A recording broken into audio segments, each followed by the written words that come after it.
Hello friends, आज हम लोग भारत का भूगोल का 26वां वीडियो देखने जा रहे हैं, जिसमें हम लोग फ्रेंड्स प्रमुख नदियों के बारे में चर्चा करेंगे। इससे पहले हम लोग फ्रेंड्स गंगा नदी तंत्र, ब्रह्मपुत्रा नदी तंत्र और दक्षिण भारत की नदियों से रिलेटेड हम लोग घटनाचक्र की पुस्तक में जितने भी एमसीक्यू क्वेश्चन आपके एग्जाम पूछे गए हैं फ्रेंड्स, सभी पर हम लोगों ने डिस्कस किया। और फ्रेंड उससे इतर अन्य नदियां के बारे में हम लोग यहाँ पे डिस्कस करेंगे। ठीक है, तो स्टार्ट करते हैं। आज का पहला क्वेश्चन है, निम्नलिखित निम्नलिखित तुलना के आधार पर हिमालयी नदी की प्रायद्वीपीय नदी से तुलना करें। देखिए, अधिकांश हिमालयी नदियां 12 मासी होती हैं। बिल्कुल सही है, क्योंकि फ्रेंड्स हिमालय से निकलने वाली नदियां फिर वो उसमें जल जो है वो हिमाद्री से निकलता है। हिमालय से निकलने वाली नदियां जो जल के पिघलने से वो बर्फ के पिघलने से लगातार उस नदी में क्या होता है, पानी बना रहता है, तो फिर वो 12 मासी नदी हो गया। जबकि अधिकांश प्रायद्वीपीय नदियां जो है वो वर्षा पर निर्भर करती हैं। तो फ्रेंड्स पहला स्टेटमेंट सही हो गया। ठीक है, हिमालय नदी का ढाल प्रायद्वीपीय नदी की तुलना में अधिक खड़ा है। बिल्कुल सही फ्रेंड, ये भी हिमालय से निकलने वाली नदियां फिर वो उसका ढाल अधिक है, जबकि प्रायद्वीप में बहने वाली नदियां का ढाल क्या है, तो कम है। ठीक है, तो ये भी क्या होता है, ये भी स्टेटमेंट सही है। दूसरा भी सही है। तीसरा है, प्रायद्वीपीय नदियां हिमालयी नदी की तुलना में अपने रास्ते में अधिक क्षरण का कारण बनती है। नहीं फ्रेंड, प्रायद्वीपीय नदियां नहीं, हिमालयी नदियां जो है वो प्रायद्वीपीय नदी की तुलना में अपने रास्ते में अधिक क्षरण का कारण बनती है। तो तीसरा स्टेटमेंट गलत हो गया फ्रेंड, पहला और दूसरा सही है। देखिए सुन लें फ्रेंड्स, अधिकांश हिमालयी नदियां जो है वो 12 मासी होती हैं। तो पहला स्टेटमेंट में था सही होगा, जो हिमालयी ग्लेशियर से जल प्राप्त करती है, जबकि अधिकांश प्रायद्वीपीय नदियां वर्षा पर निर्भर होती है। ठीक है, ध्यान रखें। ठीक है, और हिमालय नदी की ढाल प्रायद्वीपीय नदी की तुलना में अधिक खड़ा होता है ना। तो एक और दो दोनों सही हो गया। हिमालय नदी युवा नदी का उदाहरण है तथा ये प्रायद्वीपीय नदी की तुलना में अधिक क्षरण का कारण बनती है। तो फिर वो तीसरा स्टेटमेंट क्या गलत है, पहला और दूसरा सही है। ध्यान रखेंगे। नेक्स्ट क्वेश्चन है, सिंधु नदी प्रणाली के संदर्भ में निम्नलिखित 4 नदियों में से 3 नदियां इनमें से किसी एक नदी में मिलती है जो सिंधु नदी से मिलती है। ठीक है, निम्नलिखित में से एक नदी कौन सी है जो सिंधु नदी में सीधी मिलती है। तो फ्रेंड इनमें से चेलम, झेलम और चिनाब नदी जो है वो ये आपस में मिलने के बाद सिंधु नदी मिलती है, जबकि सतलज नदी जो है वो सिंधु नदी में सीधे मिलती है। तो ये क्वेश्चन पूछा है, तो सतलज नदी हो जाएगा ऑप्शन आंसर। ठीक है, देखिए रावी और झेलम नदी चिनाब में मिलती है। ठीक है, रावी और झेलम नदी जो है वो चिनाब नदी में मिलती है, तब जाके चिनाब जो है फिर वो सतलज में मिलती है, फिर चिनाब जो है वो सतलज में मिलती है, तत्पश्चात सतलज जो है सिंधु नदी में मिलती है। तो ये ऑप्शन डी हो जाएगा। ठीक फ्रेंड्स, नेक्स्ट क्वेश्चन है, भारत में चंद्र और भागा नदियां किस क्षेत्र में बहती हैं। तो फ्रेंड्स वो जो है लाहौल क्षेत्र में बहती है। देखिए भारत में हिमाचल प्रदेश राज्य के लाहौल घाटी में जो है वो चंद्र और भागा नदी प्रवाह होती है। चंद्र नदी का उद्गम जो है चंद्रा ताल के निकट एक ग्लेशियर से होता है, जबकि भागा नदी का उद्गम जो है वो चलते हैं निकट भागा लाचा ला के निकट है। ठीक है, ताड़ी के निकट चंद्र और भागा का संगम है ना। ताड़ी के निकट जो है वो चंद्र और भागा का संगम होता है तथा यह चंद्रभागा नदी या चिनाब नदी कहलाती है। ठीक है, नेक्स्ट क्वेश्चन है, भारत की निम्नलिखित नदियों में से कौन हिमालय की श्रेणी को काटती है। इनमें से कौन है, तो सतलज नदी। देखिए सतलज नदी हिमालय की श्रेणी को काटकर गहरे गर्ज का निर्माण करती है। यह नदी हिमालय पार मतलब हिमालय पार नदी है, मतलब ट्रांस हिमालयी नदी है। ठीक है, नेक्स्ट क्वेश्चन है, निम्नलिखित में से कौन सी नदी हिमालय पार मतलब ट्रांस हिमालय नदी है। तो फ्रेंड्स इनमें से सतलज नदी जो है वो हिमालय पार नदी है या ट्रांस हिमालय नदी है। नेक्स्ट क्वेश्चन है, निम्नलिखित में से कौन सी नदी सतलज नदी की सहायक नदी नहीं है। तो फ्रेंड्स रावी नदी। रावी जो है चिनाब की सहायक नदी है। बाष्पा, स्पीति एवं ब्यास जो है वो सतलज नदी की सहायक नदी है। नेक्स्ट क्वेश्चन, दूध गंगा नदी निम्न में से किसमें अवस्थित है। तो फ्रेंड्स दूध गंगा नदी जो है वो जम्मू कश्मीर है ना, जम्मू कश्मीर और उत्तराखंड हो जाएगा है ना। दूध गंगा नामक नदी जम्मू कश्मीर के अतिरिक्त उत्तराखंड एवं महाराष्ट्र में भी प्रवाहित होती है। आंसर क्या हो जाएगा फ्रेंड, तो ऑप्शन 1 और सी हो जाएगा। नेक्स्ट क्वेश्चन है, निम्नलिखित में से कौन सी नदियां बंगाल की खाड़ी में गिरती हैं। तो फ्रेंड्स गंगा नदी भी गिरती है, ब्रह्मपुत्रा नदी भी गिरती है, गोदावरी नदी भी बंगाल की खाड़ी में गिरती है, महानदी भी गिरती है, कृष्णा नदी भी गिरती है, कावेरी नदी, ये सभी नदी जो है वो बंगाल की खाड़ी में गिरती है। देखिए गंगा, ब्रह्मपुत्रा, गोदावरी, महानदी, कृष्णा, कावेरी, पेन्नार, स्वर्णरेखा तथा ब्रह्मगिरी बंगाल की खाड़ी में गिरने वाली ये सब प्रमुख नदियां हैं। नेक्स्ट, निम्नलिखित में से कौन सा एक कृष्णा नदी की सहायक नदी नहीं है। तो फ्रेंड वो तेल नदी जो है कृष्णा नदी की सहायक नदी नहीं है। कृष्णा की प्रमुख सहायक नदियां फ्रेंड बहुत इंपॉर्टेंट, ध्यान रखें कौन कौन, तो कोयना। ठीक है, कोयना डरला डीना, वरना, पंचगंगा है ना, घाट प्रभा, भीमा, तुंगभद्रा है ना, डान, ये सब क्या है, तो कृष्णा नदी की सहायक नदी है।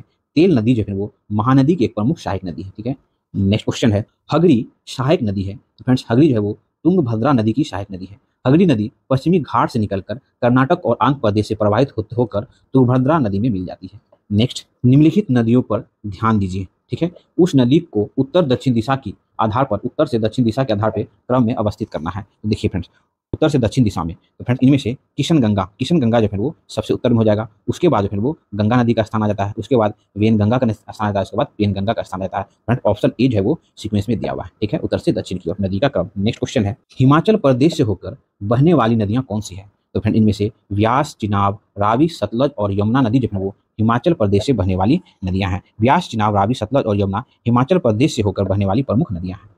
नेक्स्ट क्वेश्चन है फ्रेंड, सूची 1 सूची 2 को सम्मिलित करना। एक तरफ दोआब हो गया, एक तरफ नदियां। दोआब फ्रेंड वो दो नदियों के बीच मध्य के भाग को दोआब कहा जाता है, ठीक है। तो ये देखिए विष्ट दोआब, विष्ट दोआब जो है वो ब्यास तथा सतलज नदी के मध्य के भाग को विष्ट दोआब कहते हैं। बारी दोआब, बारी दोआब जो है रावी तथा व्यास नदी के मध्य के भाग को बारी दोआब कहा जाता है, ठीक है। अगला है रचना दोआब, रचना दोआब जो है रावी और चिनाब नदी के मध्य, है ना, रावी और चिनाब नदी के मध्य के भाग को रचना दोआब कहा जाता है। उसके बाद है चाच दोआब, चाच दोआब, चाच दोआब जो है वो चिनाब तथा झेलम नदी के मध्य को चाच दोआब कहा जाता है, वह अवस्थित है। नेक्स्ट क्वेश्चन है, दामोदर, कोयल और स्वर्ण रेखा नदियां निम्नलिखित में से किससे निकलती हैं? तो फिर वो छोटा नागपुर के पठार से निकलती है। दामोदर, कोयल और स्वर्ण रेखा नदियां छोटा नागपुर पठार क्षेत्र झारखंड से निकलती है। स्वर्ण रेखा स्वतंत्र रूप से बंगाल की खाड़ी में गिरती है, जबकि दामोदर जो है वो हुगली नदी में मिल जाती है, तब जाके बंगाल की खाड़ी में गिरती है। नेक्स्ट, निम्न नहरों में से किसे दामोदर नदी से निकाला गया है? तो फ्रेंड्स एडन नहर, ध्यान रखेंगे। देखिए एडन नहर वर्ष 1938 ईस्वी में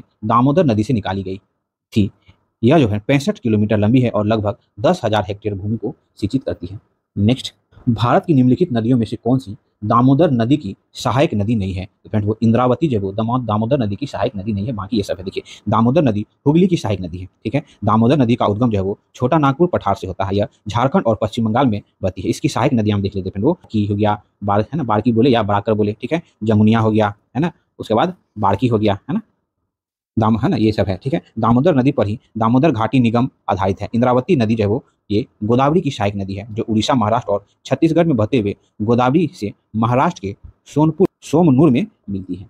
नेक्स्ट क्वेश्चन है, दामोदर जिसकी सहायक नदी है वह है? तो फ्रेंड दामोदर किसकी सहायक नदी है? तो फ्रेंड दामोदर जो है वो हुगली नदी की सहायक नदी है। दामोदर की सहायक नदी कौन कौन है? तो बारकी, जमुनिया, बराकर, ये सब जो है वो दामोदर की सहायक नदी है, और दामोदर जो है वो हुगली नदी की सहायक नदी है, ठीक है।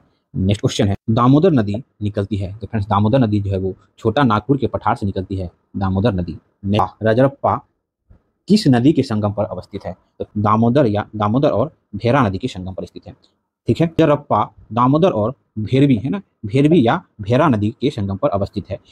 यहाँ स्थित छन्नमस्तिका मंदिर एक बहुत प्रसिद्ध है और हिंदू तीर्थ स्थल का एक प्रमुख स्थल भी है। यह मंदिर बहुत पुराना और इसका वास्तुकार डिजाइन जो है वो तांत्रिक महत्व के अन्य मंदिरों के समान है।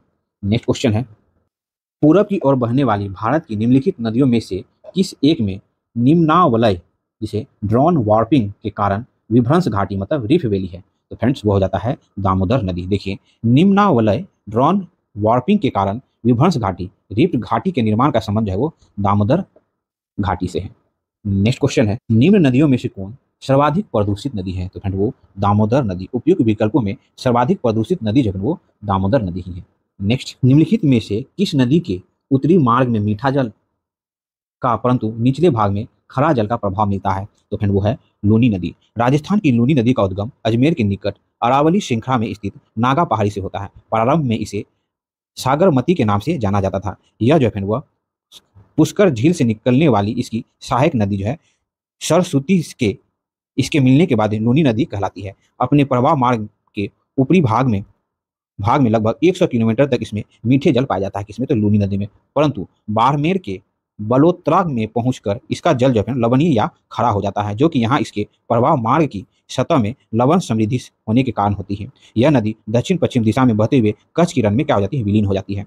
इस प्रकार यह एक भूमि बंधित नदी है। जल के खारेपन के कारण ही इसका नाम लूनी या राजस्थानी नूनी नाम पड़ा है। यह नाम संस्कृत शब्द लवनावती, है ना, से व्युत्पन्न है, ठीक है। नेक्स्ट क्वेश्चन है, निम्नलिखित में से कौन भूमि बंधित नदी है? तो फ्रेंड्स अभी हम लोग जस्ट देखें कौन, तो लूनी नदी जो है वो भूमि बंधित नदी है, क्योंकि जो है ये कच्छ की रन में विलीन हो जाता है और इस नदी का ऊपरी भाग जो है वो मीठा और दक्षिणी भाग जो है वो सतह में लवणता होने के कारण वो खरा हो जाता है, ठीक है। नेक्स्ट क्वेश्चन है, लूनी नदी के संदर्भ में निम्नलिखित कथनों में से कौन सा एक सही है? तो फिर यह कच्छ के रन की दलदली भूमि में लुप्त हो जाती है। यह जो है वो लूनी नदी के संदर्भ में सही है। नेक्स्ट क्वेश्चन है, अंतःस्थलीय अपवहन नदी का उदाहरण है? तो फिर वो घग्गर नदी जो है वो अंतःस्थलीय अपवहन नदी का उदाहरण है।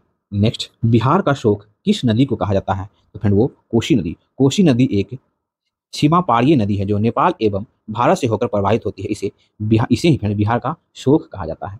नेक्स्ट, वर्ष 2008 में बिहार की कौन सी नदी अपने मार्ग परिवर्तन किया एवं आपदा की स्थिति उत्पन्न की। तो फिर वो कोसी नदी जो है वो मार्ग परिवर्तन करने के लिए विख्यात है और इसे बिहार का शोक कहा जाता है। कोसी नदी अपने मार्ग परिवर्तन तथा आकस्मिक बाढ़ के लिए प्रसिद्ध है, इस कारण इसे बिहार का शोक कहा जाता है। वर्ष 2008 में बिहार में कोसी नदी ने अपना मार्ग परिवर्तन किया एवं बाढ़ रूपी आपदा की स्थिति उत्पन्न कर दी थी। नेक्स्ट क्वेश्चन है, निम्न नदियों में से सबसे अधिक नदीपथ परिवर्तन किया है? तो फिर वो कोसी नदी जो है वो अपना नदीपथ परिवर्तन किया है। फ्रेंड्स कोसी नदी का मैप अगर देखा जाए देखेंगे ना तो फ्रेंड आज से करीब दशकों पहले फ्रेंड इस एरिया से अगर बढ़ रहा होता है तो अभी देखेंगे तो इस एरिया से बढ़ा लगभग 100 किलोमीटर का अंतर हो गया है कोसी नदी के अफवाह का मार्ग परिवर्तन करके। नेक्स्ट क्वेश्चन है, निम्न नदियों में से कौन अपने मार्ग में परिवर्तन करने के लिए विख्यात है? तो इनमें से फ्रेंड कोसी नदी जो है अपने मार्ग परिवर्तन के लिए विख्यात है। खाड़ी नदी जिस अपवाह तंत्र का अंग है वह है? तो फिर वो बंगाल की खाड़ी। देखिए खाड़ी नदी बनास की सहायक एवं चंबल की उप सहायक नदी है। चंबल यमुना की सहायक नदी है और यमुना जो है वो गंगा की सहायक नदी है जो कि बंगाल की खाड़ी में गिरती है। इस प्रकार ये सभी नदियां जो है वो बंगाल अपवाह तंत्र का अंग है ना, ध्यान रखेंगे। नेक्स्ट क्वेश्चन है, निम्न में से कौन सी नदी का स्रोत हिमनदों में नहीं है? तो फ्रेंड्स इनमें से कोसी नदी का संबंध जो है हिमनदों में नहीं है। कोसी नदी 3 धाराओं तो सोन, अरुण एवं तमोर कोसी के संगम से निर्मित होती है, अतः इस ना कोसी जो है सर्वाधिक उपयुक्त उत्तर हो जाएगा ना। नेक्स्ट क्वेश्चन है, त्रिवेणी नहर किस नदी में पाई जाती है? तो फ्रेंड्स त्रिवेणी नहर जो है वो गंडक नदी में पाई जाती है। त्रिवेणी नहर में गंडक नदी से पानी आता है, यह पश्चिमी चंपारण जिले में स्थित है त्रिवेणी नहर। नेक्स्ट, त्रिवेणी नहर किस नदी पर निर्मित है? तो फ्रेंड्स त्रिवेणी नहर जो है वो गंडक नदी पर स्थित है और यह जो फ्रेंड वो पश्चिमी चंपारण जिले में स्थित है। नेक्स्ट क्वेश्चन है, भारत में उत्तर से दक्षिण की ओर है ना, उत्तर से दक्षिण की ओर जाते हुए नीचे दिए गए नदियों का निम्नलिखित में से कौन सा अनुक्रम सही है? तो फ्रेंड देखिए सहयोग नदी, जास्कर नदी, स्पीति नदी और सतलज नदी जो है वो उत्तर से दक्षिण की ओर जाने का सही क्रम है। देखिए उपयुक्त नदियों का उत्तर से दक्षिण की ओर सही क्रम जो वो सहयोग नदी, जास्कर नदी, स्पीति नदी और सतलज नदी है। नेक्स्ट क्वेश्चन है, संथाल परगना में लगने वाला दुमका का हिजला मेला किस नदी के तट पर अवस्थित किया जाता है? तो फ्रेंड ये मयूराक्षी नदी के तट पर है ना आयोजित किया जाता है। संथाल परगना में दुमका के हिजला नामक स्थान पर जनजाति मेला लगाता है। हिजला मयूराक्षी नदी के तट पर अवस्थित है। नेक्स्ट क्वेश्चन है, 2 राज्यों में पहली बार 2 नदियों को जोड़ने की परियोजना के संबंध में समझौते के स्मृति पत्र पर हस्ताक्षर किए गए हैं। राज्यों और नदियों का नाम है तो फ्रेंड उत्तर प्रदेश एवं मध्य प्रदेश केन और बेतवा नदी। देखिए केन बेतवा लिंक परियोजना पर मध्य प्रदेश के तत्कालीन मुख्यमंत्री बाबूलाल और उत्तर प्रदेश के तत्कालीन मुख्यमंत्री मुलायम सिंह यादव और केंद्र सरकार के तकनीकी जल संसाधन मंत्री प्रिय रंजन दास मनसू द्वारा मध्य 25 अगस्त 2005 को समझौता ज्ञापन पर हस्ताक्षर किया गया था। नेक्स्ट क्वेश्चन है, उत्तर प्रदेश एवं मध्य प्रदेश राज्यों में संयुक्त राजघाट नदी घाटी परियोजना लागू की गई है तो फिर वो बेतवा नदी पर। राजघाट नदी घाटी परियोजना उत्तर प्रदेश एवं मध्य प्रदेश के संयुक्त रूप से स्थापित परियोजना है। यह परियोजना उत्तर प्रदेश के ललितपुर जिले से 22 किलोमीटर दूर बेतवा नदी पर स्थित है।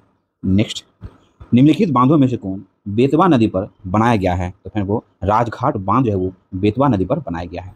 नेक्स्ट, निम्नलिखित युग्मों पर विचार कीजिए, सहायक नदी और मुख्य नदी है कौन सी सुमेलित है? तो फ्रेंड्स हम लोग एक एक करके देख लेते हैं। चंबल जो है चंबल नदी महू मध्य प्रदेश के निकट जाना पाव पहाड़ी से निकलकर इटावा के समीप यमुना नदी में विलीन हो जाती है, न कि नर्मदा नदी में। तो ये क्या हो गया, गलत हो गया। सोन नदी जो है गंगा में मिलती है, स्पष्ट है कि तो क्या हुआ, सोन नदी जो है वो गंगा मिलती है ना कि यमुना मिलती है, ये भी क्या होगा, तो ये भी गलत हो गया। मानस नदी जो है वो ब्रह्मपुत्रा की सहायक नदी है तो फ्रेंड केवल 3 जो है वो सही सुमेलित है।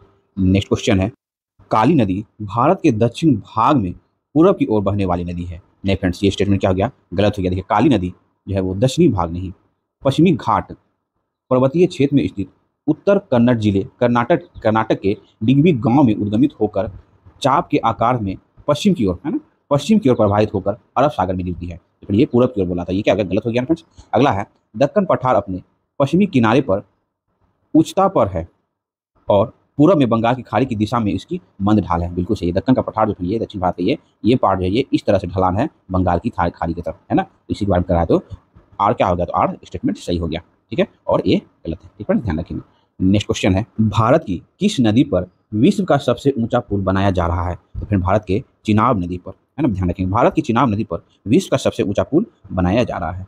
नेक्स्ट, महात्मा गांधी सेतु स्थित है तो फ्रेंड वो बिहार में स्थित है। महात्मा गांधी सेतु बिहार में पटना से हाजीपुर को जोड़ने के लिए गंगा नदी पर 5.5 किलोमीटर लंबी निर्मित नदी पुल है। इसे जो फ्रेंड वो औपचारिक रूप से मार्च 1982 में खोला गया था, महात्मा गांधी सेतु।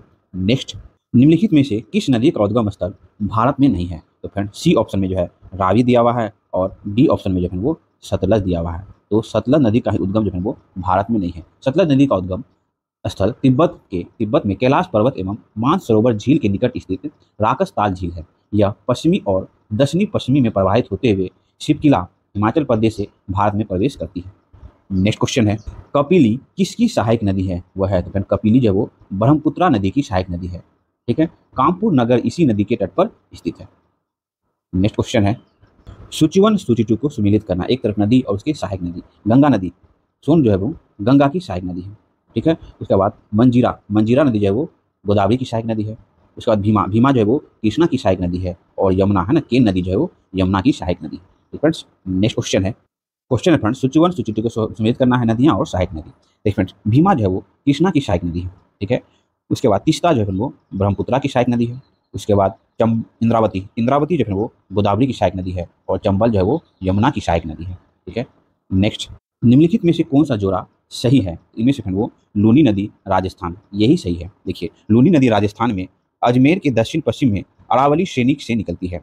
5 से 11 किलोमीटर तक प्रवाहित होने के पश्चात यह कच्छ के रण क्षेत्र में विलुप्त हो जाती है। अतः इसका समुद्र में संपर्क नहीं हो पाता। ठीक है, ध्यान रखेंगे। वही इंद्रावती झारखंड में नहीं है ना, इंद्रावती जो झारखंड में प्रवाहित नहीं होती। ठीक है, भीमा नदी जो है वो तमिलनाडु, भीमा नदी दक्षिण भारत की प्रमुख नदी है। यह नदी दक्षिण भारत के महाराष्ट्र, ठीक है फ्रेंड्स, महाराष्ट्र, कर्नाटक एवं तेलंगाना, जबकि घाट प्रवाह जो है वो घाट प्रवाह नदी महाराष्ट्र एवं कर्नाटक राज्य में प्रवाहित होती है। ठीक है, ध्यान रखेंगे।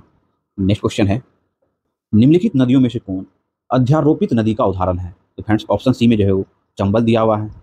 ठीक है, और ऑप्शन डी में जो है वो गोदावरी दिया हुआ है। तो फ्रेंड चंबल जो है वो अध्यारोपित नदी का उदाहरण। नदियों के समान ही पूर्वरोपित या अध्यारोपित नदी अपने प्रवाह स्थल की संरचना के साथ समायोजित नहीं होती, अर्थात वह स्थल खंड के ढाल का अनुसरण नहीं करती। भारत में चंबल और सोन नदी जो फ्रेंड इसका अच्छा उदाहरण है। तो फ्रेंड चंबल नदी, सोन नदी दोनों जो है वो अध्यारोपित नदी का उदाहरण है, ध्यान रखेंगे। नेक्स्ट क्वेश्चन, संकोच नदी किसकी सीमा बनाती है? तो फ्रेंड संकोच नदी जो है असम एवं पश्चिम बंगाल के बीच सीमा बनाती है। संकोच नदी असम एवं पश्चिम बंगाल के मध्य सीमा बनाती है। नेक्स्ट, निम्नलिखित में से कौन सी नदी मध्य प्रदेश से निकलती है और खंबात की खाड़ी में गिर जाती है? तो वो माही नदी दक्षिणी पश्चिमी दिशा की ओर गुजरात से प्रवाहित होते हुए खंबात की खाड़ी में गिरती है। नेक्स्ट, किशन गंगा एक सहायक नदी है। किशन गंगा एक झेलम की जो है सहायक नदी है। नेक्स्ट, मुंबई की मीठी नदी निम्नलिखित में से किस झील से निकलती है? तो फिर वो बिहार झील से निकलती है। मीठी नदी मुंबई स्थित बिहार झील के अधिप्रवाह से उद्गमित होती है। नेक्स्ट क्वेश्चन है, सूची 1 सूची 2 को सुमेलित करना है। उद्गमन क्षेत्र और नदी दिया हुआ है। ब्रह्मगिरी पहाड़ी से जो है वो कावेरी नदी का उद्गम क्षेत्र है। ठीक है, वेरीनाग सोता झरना, इसे जो है वो झेलम नदी निकलती है। ठीक है, महाबलेश्वर से जो है वो कृष्णा नदी निकलती है। वही छोटा नागपुर के पठार से स्वर्णरेखा नदी, दामोदर नदी, ये सब निकलती है। नेक्स्ट क्वेश्चन है, निम्नलिखित नदियों में से कौन सा अपने भ्रंश घाटी प्रवाह के लिए प्रसिद्ध है? तो फ्रेंड इनमें से दामोदर नदी। देखिए, नदियों में से दामोदर नदी अपने भ्रंश घाटी प्रभाव मतलब फॉल्ट वैली ड्रेनेज के लिए प्रसिद्ध है। यह झारखंड राज्य के छोटानागपुर पठार के खमरपा पहाड़ी से निकलती है। यह हजारीबाग पठार एवं रांची पठार के मध्य प्रवाहित होते हुए भ्रंश घाटी का निर्माण करती है। नेक्स्ट क्वेश्चन है सूची 1 सूची 2 को सहित करना है। एक तरफ नदी, उसकी सहायक नदी। उसके बाद देखिए, पेन गंगा जो है वो वर्धा की सहायक नदी है, जो कि ऑप्शन में नहीं दिया हुआ है। ठीक फ्रेंड्स, ध्यान रखेंगे, किसी तो वर्धा की सहायक नदी है। उसके बाद शिवनाथ जो है वो महानदी की सहायक नदी है। ठीक है, बराकर नदी जो है वो दामोदर की सहायक नदी है ना। उसके बाद भवानी जो है वो कावेरी की सहायक नदी है। पेनगंगा नदी जो है वो बुल्ढाना से महाराष्ट्र से निकलती है या वर्धा से मिलती है। ठीक है, एवं वर्धा और पेनगंगा की संयुक्त धारा प्राणहिता नदी से मिलती है। प्राणहिता अंततः गोदावरी नदी में मिल जाती है। ठीक है, तो पेनगंगा जो है वो गोदावरी की उप सहायक नदी है, ये भी आप ध्यान रख सकते हैं। नेक्स्ट क्वेश्चन है, दक्षिण भारत की गंडीकोटा घाटी कैनियन, जिसे कैनियन कहते हैं, निम्नलिखित नदियों में से किस एक से निर्मित हुई है? तो फिर वो पेन्नार से निर्मित हुई है। दक्षिण भारत की गंडीकोटा घाटी कैनियन पेन्नार नदी से निर्मित हुई है। यह आंध्र प्रदेश के YSR पूर्व नाम कडपा जिले में स्थित है। गंडीकोटा तेलुगु भाषा के दो शब्द गड्डी अथवा गर्ज एवं कोटा अथवा किला से मिलकर बना है। गंडीकोटा को भारत का ग्रेट कैनियन कहा जाता है। नेक्स्ट क्वेश्चन है, सूची 1 सूची 2 को सुमेलित करना है। सहायक नदियां और नदियां। बेतवा जो है वो यमुना की सहायक नदी है बेतवा, क्षिप्रा जो है वो चंबल की सहायक नदी है, वेनगंगा जो है वो गोदावरी की सहायक नदी है, जबकि तवा जो है वो नर्मदा नदी की सहायक नदी है। ठीक है, तो आज हम लोग का भारत का भूगोल का यह 26वां वीडियो हुआ, जिसमें हम लोग प्रमुख नदियों के बारे में देखें। इससे पहले हम लोग फ्रेंड्स गंगा नदी तंत्र, ब्रह्मपुत्रा नदी तंत्र, दक्षिण भारत की नदियाँ, अब हम लोग अन्य नदी के बारे में यहाँ पे डिस्कस किए, जो आपके घटना चक्र पुस्तक में जितने भी एमसीक्यू फॉर्म में क्वेश्चन है जो आपके यहाँ पूछे गए फ्रेंड, सभी पे हम लोगों ने डिस्कस करने का प्रयास किया। अगर मेरा प्रयास आपको अच्छा लगता हो तो प्लीज चैनल को लाइक करें, सब्सक्राइब करें और फ्रेंड के साथ शेयर करें। फ्रेंड्स, इस चैनल पे हम लोग बीपीएससी टीचर्स का सेट प्रैक्टिस और बिहार दरोगा का सेट प्रैक्टिस और घटना चक्र पुस्तक का कंप्लीट सोल्यूशन हो रहा है, और एसपीडी का करंट अफेयर्स खत्म करते हुए अब हम लोग यूटेरिया का करंट अफेयर्स चला रखे हैं। अगर आपने नहीं देखा है तो प्लेलिस्ट में जाके वो भी देख सकते हैं। ठीक है, तो थैंक यू फॉर वॉचिंग। मिलते हैं फिर नेक्स्ट वीडियो में।